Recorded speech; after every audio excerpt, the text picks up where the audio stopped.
নমস্কার বন্ধুরা, medicine in চ্যানেলে জানাই আপনাদেরকে স্বাগতম।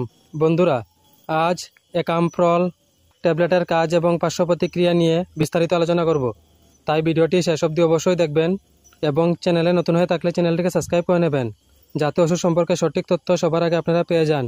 একামপ্রল ট্যাবলেট এটি তৈরি করেছে সান ফার্মাসিউটিক্যাল ইন্ডাস্ট্রিজ লিমিটেড। এটি যে উপাদান দিয়ে তৈরি করা হয়েছে তা হলো একামপ্রোসেট 333 mg। এটি একটি স্টিপে 6টি ট্যাবলেট থাকে। একামপ্রল ট্যাবলেট অ্যালকোহলিজম বা মদের প্রতি আসক্তির সাথে যুক্ত মানুষদের ব্যবহার করার পরামর্শ দেওয়া হয়ে থাকে। এই ঔষধ মস্তিষ্কের ভেতরে রাসায়নিক ভারসাম্যকে মেরামত করে কাজ করে থাকে। এই ওষুধ সেবন করার নিয়ম হচ্ছে প্রতিদিন একটি ট্যাবলেট খাওয়ার পর খেতে হবে। এছাড়া রোগীর সমস্যার উপর ভিত্তি করে ডোজের পরিবর্তন করে থাকেন চিকিৎসক। এই ওষুধ গর্ভবতী মহিলা এবং স্তন্যপান করান মহিলারা সেবন করার আগে অবশ্যই চিকিৎসকের পরামর্শ নেবেন। এই ওষুধ সেবনে সাধারণ কিছু পার্শ্ব প্রতিক্রিয়া দেখাইতে পারে, তা হলো ডায়রিয়া, পেটে ব্যথা, বমির ভাব, বমি, চুলকানি, পেট ফাঁপা এবং দুর্বলতা।